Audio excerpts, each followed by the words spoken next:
Namaskaram, football fans. This is SK. Welcome to Football is Live. Premier League is back in action and നാളെ വെളുപ്പിനെ മുതലാണ് action തുടങ്ങാൻ പോകുന്നത്. അതിൻ്റെ ഒരു പ്രിവ്യൂ മൊത്തത്തിൽ ഞാൻ ഇന്ന് നിങ്ങളുടെ അടുത്ത് ചർച്ച ചെയ്യാൻ പോവാണ്. നിങ്ങൾ ഏത് മാച്ചാണ് എക്സ്പെക്ട് ചെയ്യണത് ഒന്നാൽ definitely let me know your thoughts in the comments. പക്ഷേ പ്രീമിയർ ലീഗ് വീക്കെൻഡിലേക്ക് പോകുന്നതിന് മുമ്പ് ഐ തിങ്ക് പ്രീമിയർ ലീഗ് മൊത്തത്തിൽ ഇപ്പോൾ ഒരു സംശയത്തിലിരിക്കുകയാണ്. കോവിഡ് ഔട്ട് ബ്രേക്കിന്റെ പേരിൽ പ്രീമിയർ ലീഗിന്റെ മാച്ചുകൾ പോസ്റ്റ്പോൺ ചെയ്ത് വെക്കാനുള്ള സാധ്യതയുണ്ടോ ഇല്ല എന്നുള്ള രീതിയിൽ latest casualty is Manchester United versus Brentford. അവരുടെ മാച്ച് പോസ്റ്റ്പോൺ ആയി. സ്പേഴ്സിന്റെ മാച്ച് കഴിഞ്ഞ ഒരു 2 ആഴ്ചയായിട്ട് പോസ്റ്റ്പോൺ ആയിക്കൊണ്ടിരിക്കുകയാണ്. അപ്പോൾ this is causing A concern for premier league, especially Covid cases അവിടെ കൂടുന്നുണ്ട്. എനിക്കറിയില്ല എന്തുകൊണ്ടാണ് ഇത്രത്തോളം കേസുകൾ കൂടുന്നത്. വാക്സിനേഷൻ റേറ്റ്സ് പൊതുവെ കുറവായതുകൊണ്ടാണോ അതോ ഇൻഡിവിജ്വൽസ് വാക്സിനേഷൻ അത്രയ്ക്ക് സീരിയസ് ആയിട്ട് എടുക്കാത്തത് കൊണ്ടാണോ? Some reason or the other covid cases അവിടെ വല്ലാണ്ട് കൂടുകയാണ്. And it is not omicron variant. ഇതുവരെ നമ്മൾ അറിഞ്ഞ സ്ഥിതിക്ക് നോർമൽ കോവിഡ് കേസുകൾ തന്നെ, ഇപ്പോൾ പ്രത്യേകിച്ച് കോവിച്ചിന്റെ കേസ് പറയുകയാണെന്നുണ്ടെങ്കിൽ നോർമൽ കേസ് തന്നെ. കോവിച്ച് ഇസ് എ ചെൽസി പ്ലെയർ. അപ്പോൾ അങ്ങനെ നോക്കാൻ നേരത്ത് we don't really understand the reason for such high. And ഇപ്പോഴത്തെ 1-2 മത്സരങ്ങൾ നിങ്ങൾ കണ്ടറിയാം, സ്റ്റേഡിയത്തിൽ പൊതുവെ ഫാൻസ് ഇല്ല. അപ്പോൾ എത്രത്തോളം ഇനി ഫാൻസിനെ അലൗ ചെയ്യും? ഡബിൾ വാക്സിനേഷൻ സർട്ടിഫിക്കറ്റ് തന്നെ വേണം എന്നുള്ള നിർബന്ധമുണ്ടോ എന്നുള്ള ഇനി വരാൻ പോകുന്ന ദിവസങ്ങളിൽ ഗവൺമെന്റിന്റെ ആക്ഷൻ എടുത്തനുസരിച്ചിരിക്കും. ആൻഡ് ഞാൻ വായിച്ചിടയ്ക്ക് London has gone down to stage 3 to stage 4 alert. അപ്പോൾ കുറച്ചും കൂടെ സീരിയസ് ആയിട്ടുള്ള ഒരു അലേർട്ട് രീതിയിലാണ് ലണ്ടൻ പോയിരിക്കുന്നത്. എനിവേ ലെറ്റ് സി എന്താണെന്നുള്ളത്.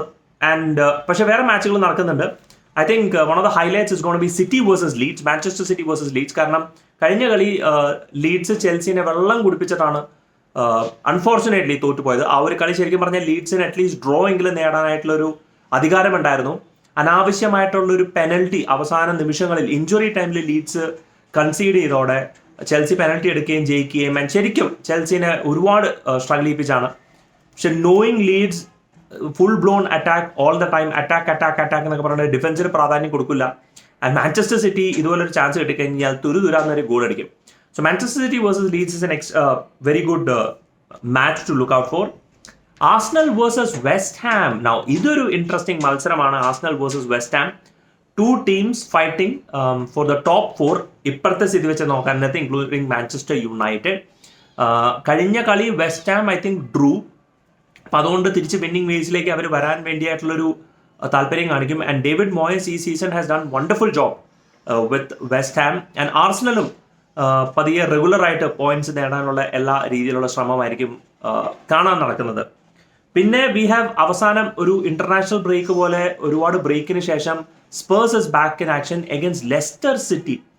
നൗ ലെസ്റ്റർ സിറ്റിയുടെ ഫോം കട്ട ശോകമാണ് ഈ സീസൺ. നൗ ശോകം എന്ന് പറഞ്ഞാൽ ലെസ്റ്റർ സിറ്റിയുടെ കഴിഞ്ഞ 2-3 സീസണിലെ പെർഫോമൻസ് വെച്ച് നോക്കാൻ നേരത്ത് struggling big time. And Antonio കോണ്ടെക്ക് സ്പേഴ്സിനെ ഒന്ന് റിവൈവ് ചെയ്യാനായിട്ടുള്ള ഒരു അവസരമാണ്. പക്ഷെ പ്ലേയേഴ്സ് അവൈലബിൾ അല്ലായിരുന്നു എന്നുണ്ടെങ്കിൽ എത്രത്തോളം അത് ട്രെയിനിങ്ങിൽ ബാധകമാവും എന്നുള്ളത് കണ്ടറിയാം. And Antonio Conte is a ruthless coach. പ്ലേയേഴ്സിൻ്റെ അടുത്ത് ഒരുപാട് ഡിമാൻഡ് ചെയ്യാനുള്ള ഒരു സാധ്യത ഡിമാൻഡ് ചെയ്യുന്ന ഒരു കോച്ച് തന്നെയാണ്. അപ്പോൾ Spurs back in action against Leicester City. Chelsea face Everton അതിനും കട്ടയ്ക്ക് ശോകമാണ്. ആൻഡ് ശോകമായിട്ടുള്ളൊരു ടീമിനെ ഫോമിലാക്കുന്ന ടീമാണ് ഇപ്പോൾ ചെൽസി. അപ്പോൾ അതുകൊണ്ട് കളി എന്താണെന്ന് ഒന്നും തന്നെ പറയാൻ പറ്റില്ല. പക്ഷെ ഇപ്പോഴത്തെ ഫോം വെച്ചിട്ട് ചെൽസി ഷുഡ് കംഫർട്ടബിളി വിൻ. പക്ഷേ ഇതുപോലെ തന്നെയായിരുന്നു മാഞ്ചസ്റ്റർ യുണൈറ്റഡിനെ ഫേസ് ചെയ്തപ്പോൾ. എന്നിട്ടും അത് ചെൽസിക്ക് ജയിക്കാൻ പറ്റില്ല. ദേ were not in A good for Manchester United at that point of time. So let's see what will happen എന്നുള്ള രീതിയിൽ റഫ ബെനിറ്റസിന്റെ കാര്യം വളരെ കഷ്ടത്തിൽ തന്നെയാണ്. On the verge of getting സാക്ഡ്.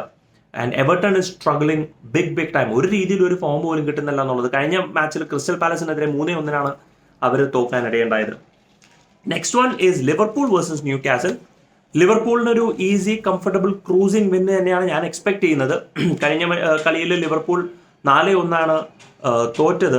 അപ്പോൾ അതുകൊണ്ട് എത്രത്തോളം അത് ന്യൂ കാസലിനെ ബാധിക്കും എന്ന് നമുക്ക് കണ്ടറിയാം. And I expect Liverpool to win comfortably. At least couple of goals for Mohamed Salah. FPL കളിക്കുന്നവർക്കൊക്കെ ആണെന്നുണ്ടെങ്കിൽ ക്യാപ്റ്റൻ ആക്കാൻ പറ്റിയൊരു മത്സരം തന്നെയാണ്. എൻ്റെ FPL ക്യാപ്റ്റൻ മുഹമ്മദ് സാലയായിട്ട് കുറേ നാളുകൾ ഞാൻ പിന്നെ അത് FPL ചെക്ക് ചെയ്യാൻ കൂടി ഇല്ലാത്തൊരു അവസ്ഥയായി കഴിഞ്ഞു. And for those who do know FPL, it is called Fantasy Premier league.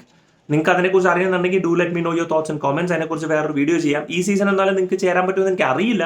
പക്ഷെ അറ്റ്ലീസ്റ്റ് അതിൻ്റെ നോളജ് എങ്കിലും നിങ്ങൾക്ക് വളർത്തി വയ്ക്കാം. So that's it, guys. This is it from Football is Life. And as always, thank you so much for watching.